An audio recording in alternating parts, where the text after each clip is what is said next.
Thirdy Ravenna naka-teammate at pinakitaan ng 4-time NBA champion na si Klay Thompson at Bronny James naispatan sa practice facility ng LA Lakers. Tuloy na kaya ang father and son tandem sa Lakers?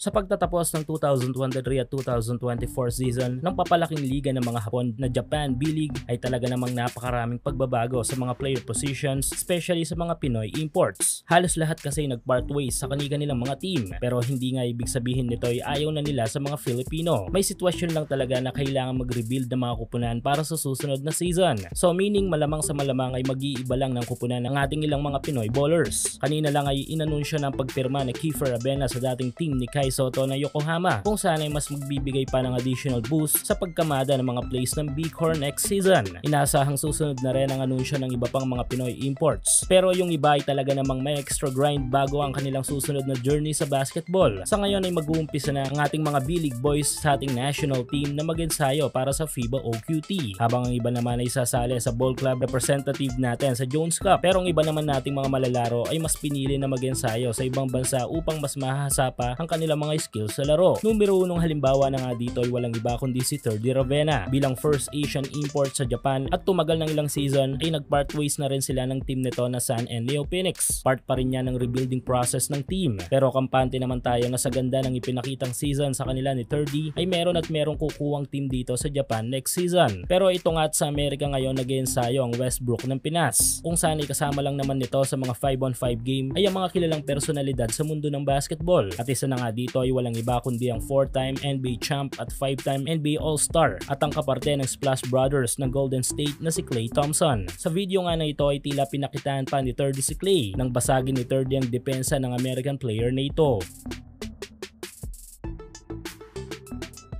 Pero hindi pa nagtatapos dyan dahil eto pa, assist naman ang ibinigay ni Thirdy patungo kay Klay Thompson sa play na ito. Malaking bagay ang ensayong ito para sa development ni Thirdy dahil alam naman natin kung gaano karaming bagay ang matututunan mo kapag nakalaro mo ang mga NBA star. Sa ngayon ay tulad ni Thirdy ay hindi pa tukoy ang team na lalaruan ni Klay next NBA season. Marami kasing mga rumors online na posibleng lumipat na ng kupunan si Game 6 Klay.